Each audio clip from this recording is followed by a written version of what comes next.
하나님 마음에 합한 믿음의 사람 다윗에게 하나님께서 약속을 하십니다. 다윗, 너 믿음 때문에 네 후손을 내가 지켜보호하겠다라고 이렇게 약속을 하셨죠. 사무엘하 6장 12절부터 13절까지 함께 읽습니다. 시작. 내 수완이 차서 내 조상들과 함께 누울 때에 내가 내 몸에서 날 내 씨를 내 뒤에 세워 그의 나라를 견고하게 하리라. 그는 내 이름을 위하여 집을 건축할 것이요 나는 그의 나라 왕위를 영원히 견고하게 하리라. 자, 사무엘하 6장 16절입니다. 시작. 내 집과 내 나라가 내 앞에서 영원히 보존되고 내 왕위가 영원히 견고하리라 하셨다 하라. 아멘. 아마 아시는 분들은 아실 텐데 1970년대 이전에는 사범학교라고 하는 제도가 있었습니다. 무슨 얘기냐면 고등학교 학력 이상을 가진 사람이 소정의 교육 과정을 거쳐서 이제 초등학교 교사 자격증을 취득하는 이제 그런 제도입니다. 그래서 초등학교 교사로 임용되는 이제 그런 제도인데 70년대 이제 지나면서 이제 대학 과정이 이제 제대로 신설되고 그리고 이제는 대학교를 나와야만 교사 선생님이 될 수가 있었는데 70년대 이전에는 이 사범학교 제도가 있었다고 합니다. 제가 다니던 초등학교는 아주 깡촌 시골 학교였는데 한 학년이 두 반이었어요. 그러니까 뭐 전교생 해봐야 얼마 되지 않고 선생님도 몇 분 되지 않았는데 몇 분 되지 않는 그 선생님들 중에 남자 선생님 세 분이 이 사범학교 출신이셨어요. 그러니까 고등학교만 나오셨고 이제 소정의 과정을 밟고 이제 초등학교 선생님이 되신 겁니다. 근데 이 세 분 선생님이 다 저희 사는 동네 아저씨들이셨어요. 그러니까 우리 학생들에게는 동네 아저씨면서 선생님이십니다. 그러니까 한참 이제 농번기철에는 아침에 조회 마치시면은 이제 논이나 밭에 가셔야 될 일이 있으시잖아요. 그러면 자습하라고 그러십니다. 나가서 논에 가서 일 좀 하고 올 테니까 자습하고 있으라고. 그러면은 자습하고 있으면은 이제 일하시고 돌아오시면 뭐 그냥 농부 모습 그대로 오셔서 이제 나머지 종례하고 그렇게 마쳤던 적들이 기억이 있습니다. 또 재밌었던 것은 음악 시간에는 이제 옆반 선생님에게 합반해서 같이 음악을 했는데 이유가 풍금을 못 치세요. 그러니까 이제 옆반 여자 선생님이 합반을 해서 이제 같이 음악 수업을 했던 기억이 있습니다. 근데 이제 또 이 선생님이 꼭 그 빚을 갚는 품앗이는 꼭 하시더라고요. 그게 뭐냐면 그 시골 아이들이 이제 옛날에는 굉장히 좀 드센면이 있었습니다.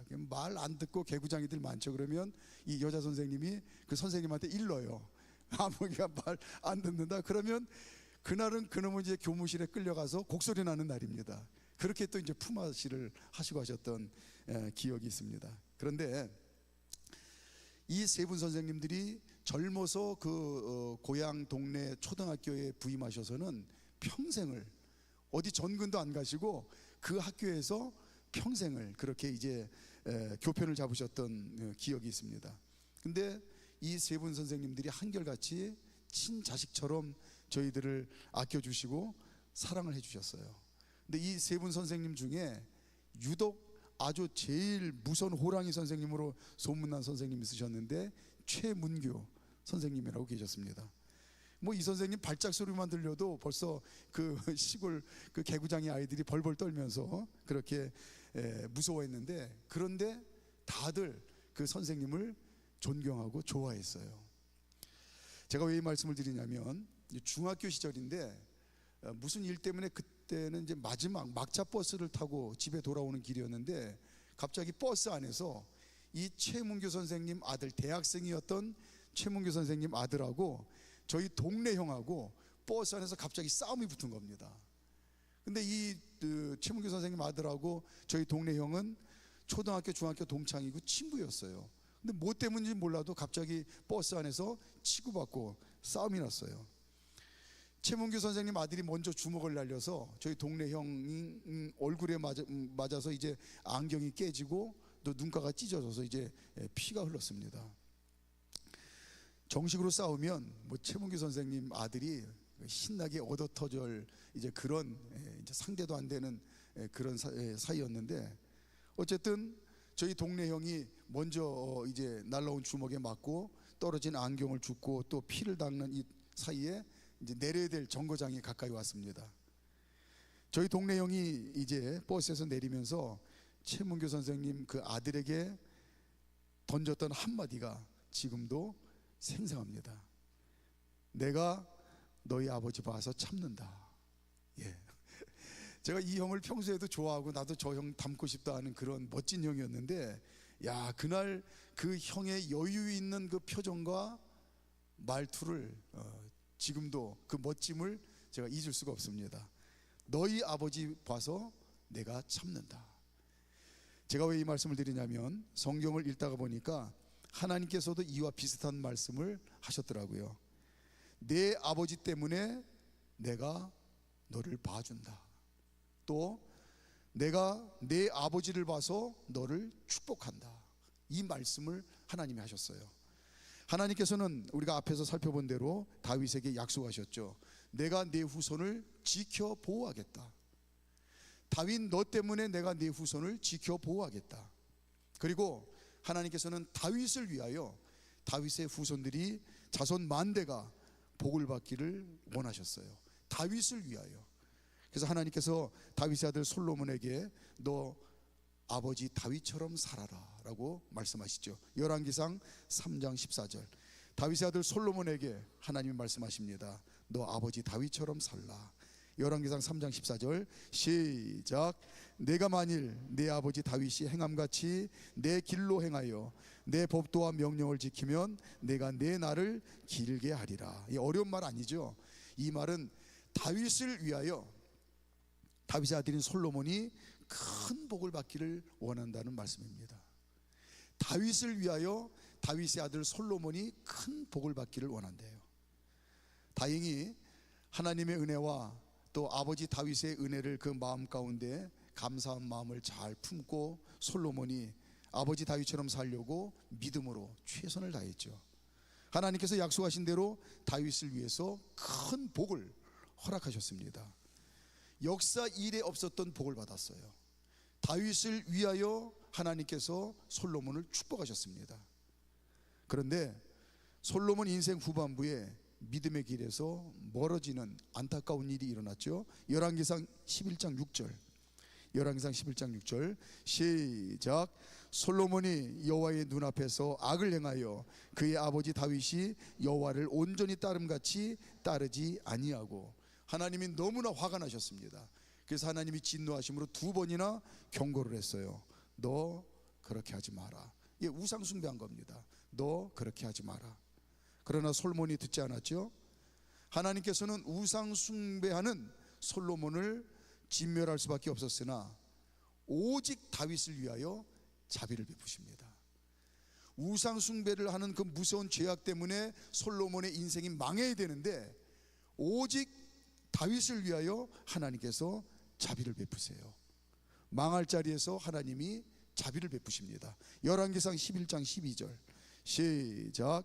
그러나 내 아버지 다윗을 위하여 내 세대에는 이 일을 행하지 아니하고 내 아들의 손에서 빼앗으려니와. 다윗을 위하여 이 무서운 우상 숭배의 죄를 범한 솔로몬의 여생을 하나님이 보장해 주십니다. 솔로몬 아들 때에 10개의 지파를 뺏어서 여로보암에게 주고, 그리고 솔로몬의 아들 르호보암에게는 유다와 베냐민 2개의 지파를 줘서 이제 왕위를 잇는 명부를 갖게 하죠.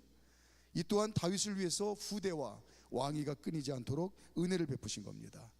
그냥 그걸로 멸족이 됐어야 되는데 그 많은 왕들의 이야기를 보면 그 정도의 우상 숭배고 그 정도의 영적인 타락이면 하나님께서 멸족을 했어야 되는데 오직 다윗을 위하여 그 후대와 왕위를 끊이지 않도록 하나님께서 은혜를 베푸세요. 오직 다윗을 위하여. 자, 이제 오늘 본문에 보면 남유다의 왕이 아비암이라고 하는 왕인데, 아비암은 르호보암의 이제 아들입니다. 솔로몬의 손자고 다윗의 증손자죠. 그런데 이 아비암 왕이 하나님 보시기에 악을 행해요. 자, 오늘 본문입니다. 1절부터 3절까지 시작. 느바세 아들 여로보암의 왕 18제에 아비암이 유다 왕이 되고 예루살렘에서 3년 동안 다스리니라.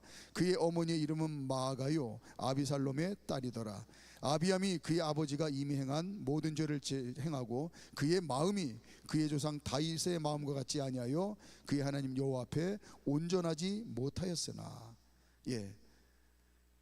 르호보암의 아들 솔로몬의 손자 다윗의 증손자인 이 아비암이 하나님 앞에 악을 행했답니다. 악을 행했다는 것은 별거 아니에요. 그냥 자기 소견에 오른 대로 소신껏 열심히 살았다는 겁니다. 망할 인생을 산 거죠. 그런데 하나님께서 그의 인생을 망하게 하지 않고 하나님의 특별한 은혜를 받고 돌봄을 받게 하십니다. 자기 소견에 오른 대로 망할 인생이었는데, 자기 소견에 오른 대로 사는 망할 인생이었는데 하나님의 특별한 은혜를 받고 돌봄을 받게 하셨어요. 이유는 오직 하나입니다. 다윗을 위하여. 4절 시작. 그의 하나님 여호와께서 다윗을 위하여 예루살렘에서 그에게 등불을 주시되 그의 아들을 세워 뒤를 잇게 하사 예루살렘을 견고하게 하셨으니. 오히려 예루살렘을 견고하게 하셨대요. 아비암에게 하나님이 은혜를 베푸셔서 예루살렘을 견고케 하셨답니다. 자, 하나님 자녀로 살아가는 저와 여러분들이 때로는 말과 생각과 손발에 행하는 일들을 통해서 하나님 말씀에서 벗어날 때가 많이 있습니다. 누구라도 예외 없이. 근데 만약에 그때마다 하나님께서 회초리를 들으셔서 저와 여러분들에게 종아리를 치신다고 한다면 아마 한 사람도 예외 없이 종아리가 남아날 사람이 아무도 없을 거예요. 다 너덜너덜 종아리가 남아나진 않을 겁니다. 그러나 수도 없이 많은 순간에 예수님께서 친히 발벗고 나서서 변호해 주신다는 사실을 우리는 잘 알아요. 옛날에 어렸을 때에 어머니께 종아리가 더 터질 때가 많이 있었죠. 그때마다 할머니가 변호를 해주시는 거예요. 애미야 그만해라, 애미야 그만하라 하고 할머니의 그 변호 때문에 매 맞는 걸 많이 면할 때가 있었음을 기억합니다. 예수님이 변호해 주시는 거예요. 제가 암흑의 권세의 죄를 대신 갚고 구원하기 위해서 저를 대신해서 십자가를 진 겁니다. 마치 나를 대신해서 십자가를 지신 것처럼 또 그렇게 실제로 하신 거죠. 나만을 위해서 이 땅에 사람으로 오셔서 십자가에서 죽으신 그 일이 암흑의 권사 때문이라고, 종아리를 지금 맞을 위기에 있는 그 권사를 예수님이 변호를 해주시는 거예요. 암흑의 권사가 그 구원의 은혜를 알기에 하나님 자녀답게 살려고 열심히 믿음으로 노력하는 것을 누구보다도 제가 잘 압니다. 예수님께서 하나님 아버지께 간구하는 거예요. 저를 봐서라도 용서해 주시기 바랍니다. 저를 봐서라도 이번 회초리를 걷어주시기 바랍니다. 근데 예수님의 심정은 그 정도가 아니죠. 저를 봐서라도 나 때문에, 나를 위해서 저가 하나님 자녀답게 복된 인생을 멋지게 살아갈 수 있도록 하나님 아버지 도와주셔야 됩니다 하고 간청을 하시겠죠. 뿐만 아니라 이 시간 기도하기 위하여 성소에 올라온 우리 모두에게 성령님께서 이 시간 용기를 주신다는 사실을 꼭 마음판에 새기셨으면 좋겠어요. 너도 다윗과 같은 부모가 되도록 내가 도와줄게. 저와 여러분들과 성령님이 함께 계시는데 그분은 보혜사예요. 우리를 돕는 분이세요. 근데 이 시간 기도하기 위하여 저와 여러분들이 성소에 올라왔는데 이 시간 성령님이 저와 여러분들을 위해서 뭘 도와주고 싶어 하시는가? 내가 너를 다윗과 같은 부모가 되도록 내가 너를 도와줄게. 너 때문에 내 자녀들이, 내 후손들이 하나님의 복을 마음껏 누리는 그런 부모가 되지 않겠느냐. 다시요. 오늘 기도하기 위해서 올라온 저와 여러분들에게 너도 다윗과 같은 부모가 되도록 내가 팔을 걷어붙이고 도와줄게. 너 때문에 내 자녀들이, 내 후손들이 하나님의 복을 마음껏 누리는 그런 인생들이 되어야 되지 않겠느냐. 그래서 살면서 저와 여러분들의 자녀들이 또 후손들이 하나님께서 부어주시는 복을 누리며 어느 날 기도하면서 하나님께 질문을 하는 거예요. 하나님, 참 이게 죄송하고 송구스럽지만 제가 여쭤봅니다. 아무리 생각해도 제가 이렇게 큰 복을 받고 살 이유가 없는데 어째서 제가 이렇게 하나님 주시는 복을 누리는 인생을 살게 하십니까? 하고 주신 복이 너무 감사해서, 또 감사한데 민망해서 하나님 앞에 솔직하게 기도하는 거예요. 그랬더니 그때 하나님의 말씀이, 내 부모를 위하여, 내 어미 아비 때문에 이렇게 하나님께서 자신 있게 대답할 수 있는 어미 아비가 되어주기를 바란다는 마음이 오늘 본문 안에 고스란히 담겨져 있지 않나, 그렇게 생각이 되어집니다. 자, 이제 찬양단 준비해 주시고요. 오늘도 설교 빨리 마칩니다. 기도 열심히 하시라고. 이 시간은 기도하러 나오신 시간이에요. 그래서 오늘은 특별히 다윗과 같은 부모의 삶을 더 잘 살겠다고 결단하는 기도를 집중적으로 하시기 바랍니다. 나 때문에, 나를 위하여 하나님께서 내 자녀들과 후손들에게 복을 부어주시는 그런 부모의 삶을 제가 더 잘 살겠습니다, 그렇게 기도하시기 바랍니다. 그래서 오늘은 특별히 자녀들과 후손들을 축복하는 기도를 마음껏 하시기 바랍니다. 그래서 저와 여러분들의 기도를 들으시고, 그래, 내가 나 때문에, 나를 위하여 내 자녀들을 하나님께서 축복하신다고 하는 그런 이제 하나님의 약속의 말씀을 붙들고 이 시간 간절히 기도하시기 바랍니다.